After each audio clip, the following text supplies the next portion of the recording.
Hey friends, welcome to my kitchen. Today we're making 3 cozy warm winter soups, homemade pizza, and I'm gonna bring you along for my favorite Christmas tradition, our annual baking day with my sister and friends where we make over 10 different holiday treats.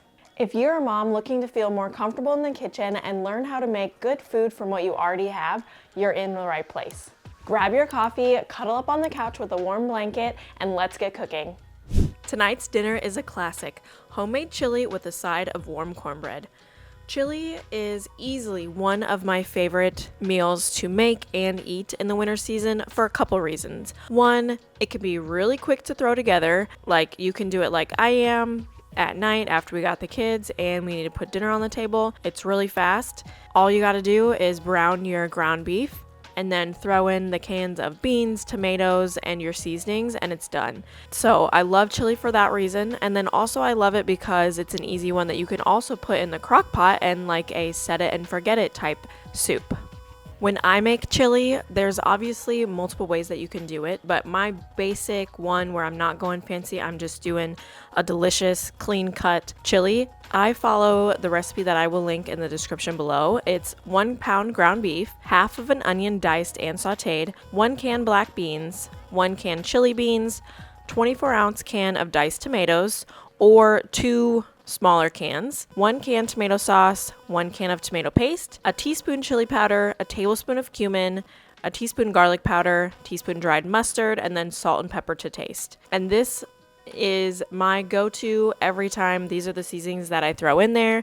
You can obviously add a little more chili powder if you want some Tabasco. Like if you like a spicier chili, you can add those spicier things. But since I am making this for myself and my family, our toddler does not like spicy things, so I usually just keep it pretty mild. It still has a lot of really good flavor, but it's mild. And then my husband loves spice, so he will drizzle over some Tabasco or add some red chili flakes to his own bowl. So you can definitely do it that way too. If you have a couple people who prefer a more spice to their chili, you can add it in after it's all done.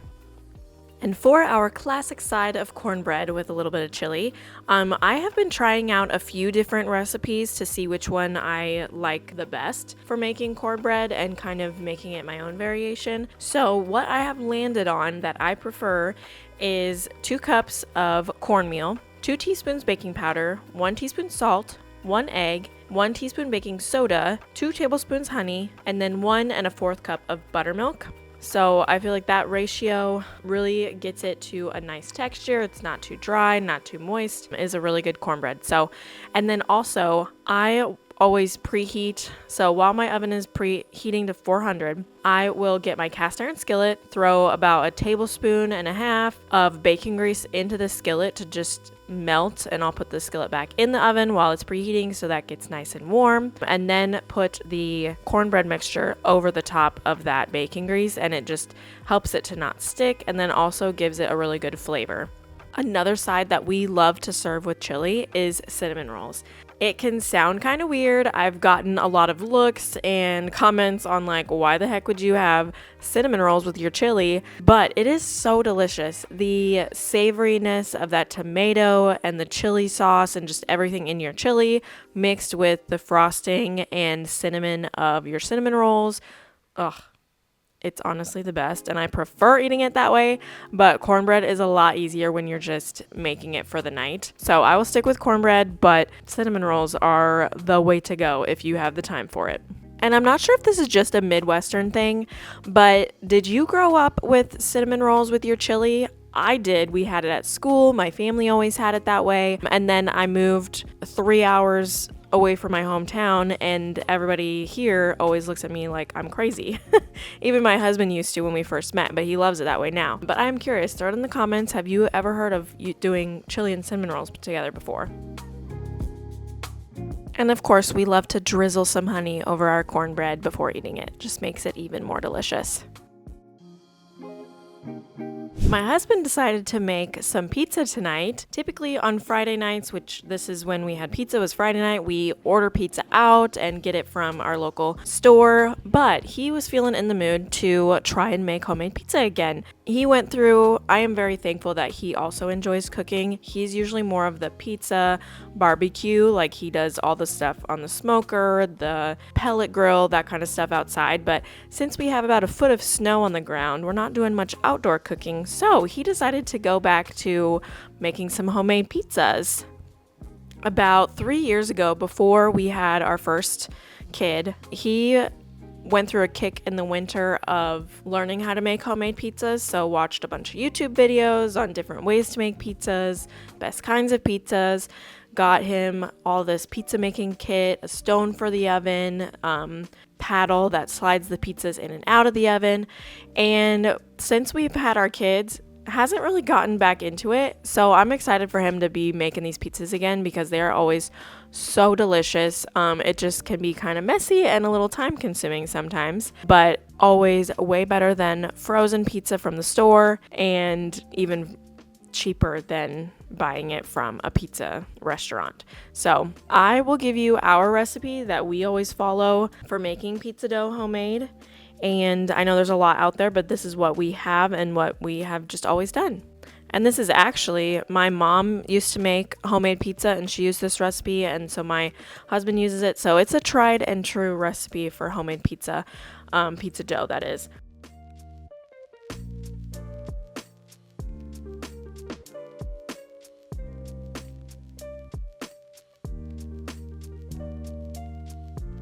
So for the crust, we've got 5 cups of flour unsifted, a 1/4 cup sugar.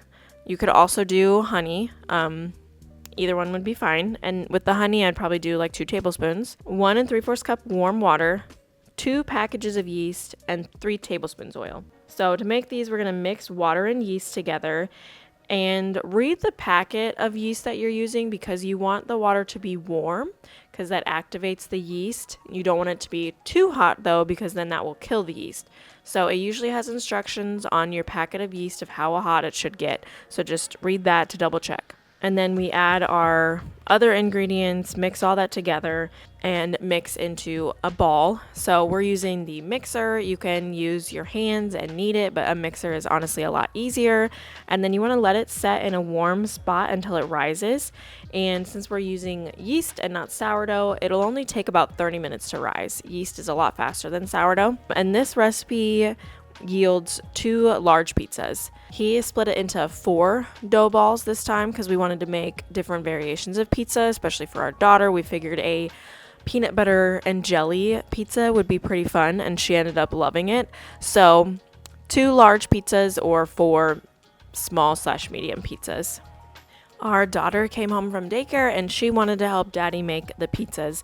So she's helping him with the flour and rolling these out. And honestly, he'd probably say it was more of making a mess than helping, but she's young, she's learning, and don't want to push him away when, we want them to be able to make it on their own in 10 years or whatever. So it was super fun for her. She got flour all over the place, all over her face, all over her clothes. We had to change clothes, but totally worth it because she had a ton of fun.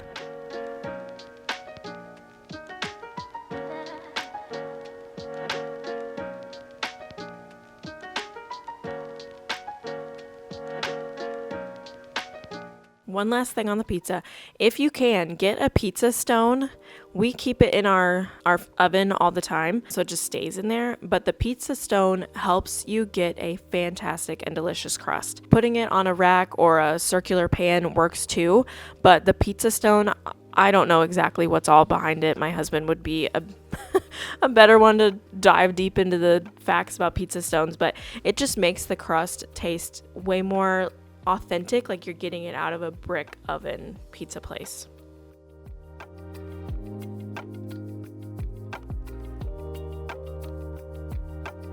We ended up making, like I said, 4 pizzas. One was peanut butter and jelly. One was a spicy pizza with pepperoni. My husband likes to put red chili flakes and then hot honey over top of his pizza. And then the one that he made for me was just a regular Italian pepperoni pizza, but it had lots of good mozzarella and oregano, basil, salt, pepper, all the good things that make pizza delicious. One of my favorite traditions around Christmas time is baking with my sister and our girlfriends. So we were talking while baking all these good treats, and we could not believe that we've been doing this for about 10 years now. I think it was 2017 that we started, and we are still going strong every year, getting together, baking all these holiday treats. So we all were like, how have we known each other for almost 10, 15 years now? Where has the time gone? Because we met all in college, and so it's just been really fun. But time flies and it's crazy. We baked all the classics: peanut butter Rice Krispie balls, pretzel Rolo bites, candied pecans, savory Chex Mix, Mexican chocolate cookies, puppy chow, Santa's trash cookies, peanut butter blossoms, white chocolate haystacks, fudge, and Ritz peanut butter cookies dipped in chocolate. It is a full day of mixing, baking, laughing, and usually a little bit of wine in the mix, but this year 3 of us are breastfeeding, so we did not have the wine this year. But we're not planning on stopping our Christmas holiday baking, so in future years we will have our wine again. If you are looking for the recipes for these, I will link a bunch of them in the description below. I don't have them for all of them, but I do have quite a few that I will link below, and they're just so fun. And we were talking yesterday about how, wow, this is a lot of sugar, but it's the holidays, and you know what? It only comes once a year. So have fun, indulge, and just enjoy some Christmas treats. Here in the Midwest, I think it's kind of funny. If you have something that needs to stay cold, like our peanut butter balls that we are making and going to dip in chocolate later, and you don't have enough freezer space, just set them outside and they'll freeze. This day specifically was like 20 degrees outside, and then it ended up snowing later and we got like 4 inches of snow. But we just set the fudge and a few other things outside to set up and harden, and it works perfectly because it's colder outside than it is in your freezer. So I just thought that was funny. I don't know if other places do that, but that's like a typical winter thing to do here. If you're hosting Christmas and you don't have enough fridge space and people have leftovers, you just put them in containers and in a bag and set it outside until they leave, and then it's perfectly fine and they can take it home and put it in their fridge. So let me know in the comments if that is so crazy to you would never even think about putting your food outside because it doesn't get that cold, or if that is relatable and you also set your stuff outside in the wintertime because it's basically a fridge.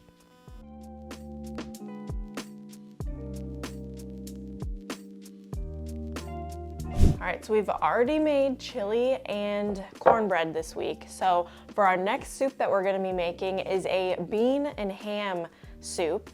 This is one that my mom made a lot growing up, and I'm gonna try it for the first time because we bought a ham and my husband smoked it on the smoker, and so we've got a lot of ham to use up, and we figured why not make ham and bean soup. So first up, I'm gonna get to chopping our vegetables. We need celery and carrots. I also need onions, but I do not have onions, so I'm just gonna put onion powder in, and that'll be good enough because I'm not gonna run to the store right now to get an onion.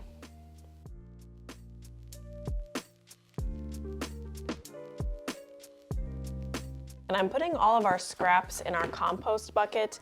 Even in the wintertime, we like to save our compost so we can have a nice fertile garden once spring and summer arrives.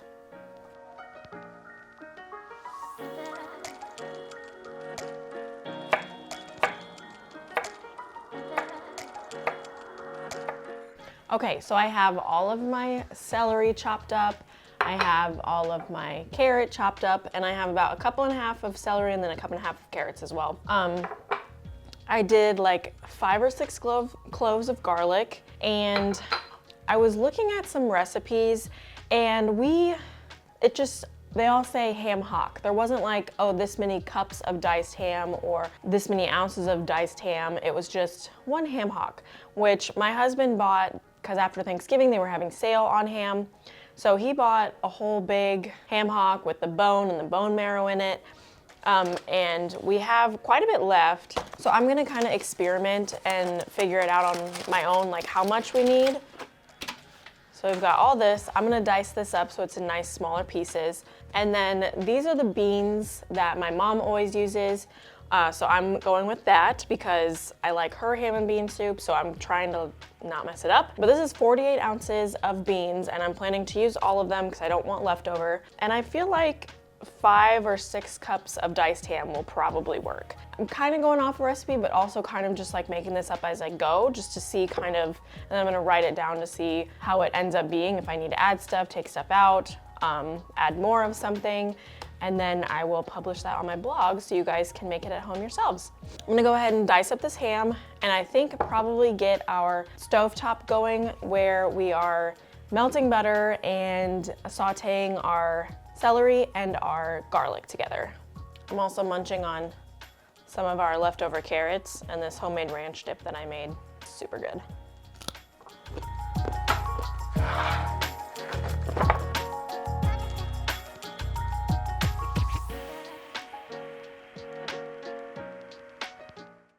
And this ham, he smoked it on the smoker for about 10 hours at 250 degrees, just like you would a pork butt for pulled pork. And then also he didn't take it off until it was around 200 to 210 degrees. Because that is the temperature, this is what he tells me, that's the temperature that you want for it to be nice and fall off the bone and shredded like what this is. So it is already shredded, I'm just cutting it up smaller so that we don't have really long pieces of ham in our soup. And it's easier to measure this way when it's all diced up.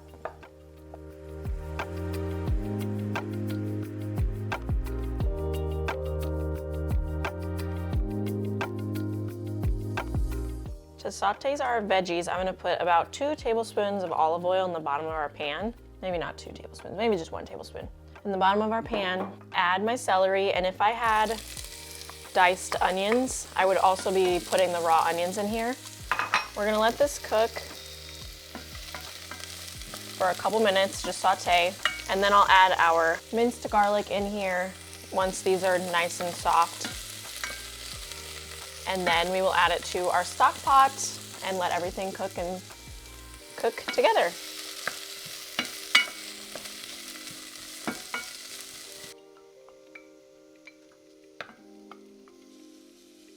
And we'll let the garlic kind of sit on the bottom of the pan for about 30 to 60 seconds until it gets really fragrant and you can really smell the garlic. That means it's cooking and you can stir it in. And then since I mentioned earlier I don't have any onions, I'm gonna put onion powder in here now.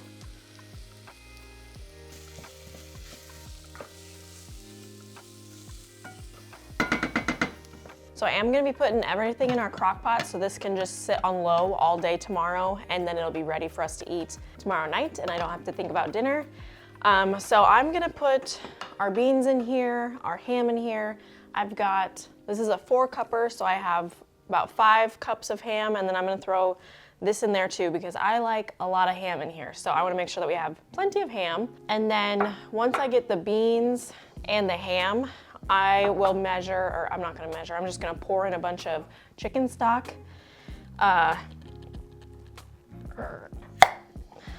it. So I'll pour in a bunch of chicken stock just to fill up our crock pot. Some recipes I was reading said 6 cups, some said 4 cups. So we're kind of just gonna see what fits in here.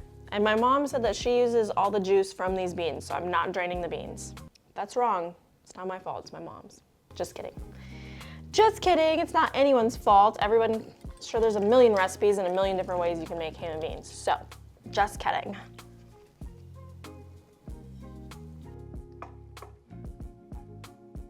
And I'm gonna dump the rest of my onion powder in here since I don't have that much left, so. Use that up. And I'm also dump the rest of my thyme in here. That's probably about, well, let's see, teaspoon, about 2 teaspoons, so. Pour in some broth. And then can't forget our celery and garlic goodness that we sauteed over here, so dump that in. And give this a stir. I think this is gonna be nice and hearty. It's looking good. I do have a bigger crock pot, so maybe I should have gotten my bigger crock pot so it's a little more brothy, but I'm still gonna add more. This one's empty. I will add some water. So I have 2 cups of water here, and you could just do all water instead of broth, but I think the broth will add a better flavor than just having water in here. Perfect. Okay, so I probably had about 3 cups of broth because I used 1 cup out of here before, and there's 4 cups in 1 quart. So all in all, 5 total cups of liquid. 3 cups chicken broth and then 2 cups of water. So this one's done. I'm gonna put it in our fridge. We'll let it sit, and then tomorrow morning, before I start working, I'll turn this on low and we'll just let it sit and simmer all day long. Actually, I'm gonna put salt and pepper in it first. And ham is already usually pretty salty with just like the cure and stuff that it usually has in it. So probably don't need a lot of salt, but I am gonna put some in. Teaspoon of pepper, and then ½ teaspoon of salt.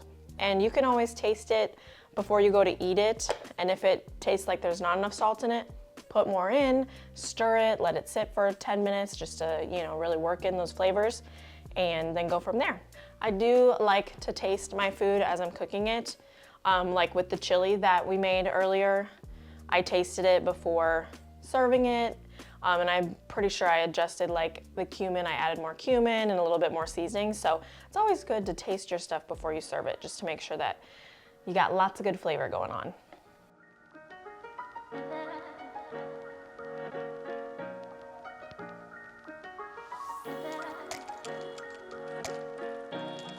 The ham and bean soup turned out to be so good. It had just the perfect amount of seasonings. I didn't have to add anything. It wasn't over the top. We like a heartier ham and bean soup where it's not just 50% broth and then 50% ham and beans. So this was a lot more on the thicker, heartier side with more of the meat and beans versus the broth. And we actually really liked it that way. So if you want more broth, you can definitely add more cups of either water or the chicken broth, but we thought it turned out just so fantastic. And I accidentally forgot to add my carrots in, so since we have extras, I already dished up our bowls, but I went ahead and just added those carrots in at the end, and then they'll be in it for when we have the leftovers throughout the rest of the week.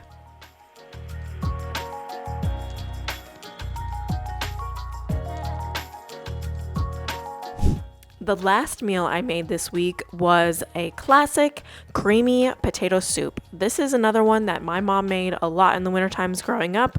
I have tweaked it a little bit, but also kept it to the same as to what she made. So I will link the recipe in the description below because I did add a couple differences today. I just went off since we have the ham. Usually I use bacon, but I use the ham instead. So I'll link that below so you can see exactly what I typically do. But today I diced up our potatoes. So shredded about 5 larger potatoes makes 4 to 5 cups of diced potatoes. And then I sauteed that in some butter in a pan. And yes, this recipe calls for a lot of butter, but it is oh so delicious and so worth it. You're not sitting here eating the entire pot of soup, so I am not worried about the amount of butter that is in my soup.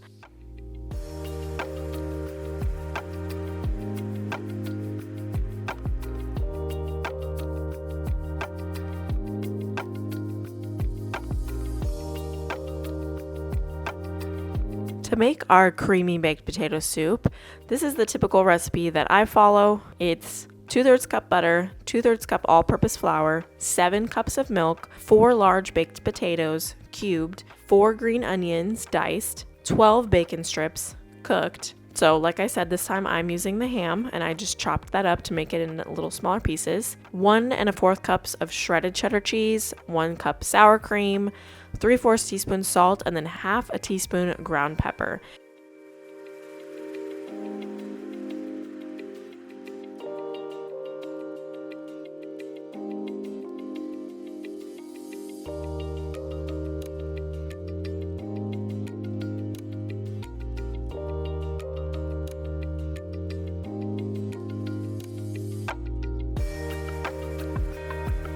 All in all, soups are just one of my favorite things to make in the wintertime.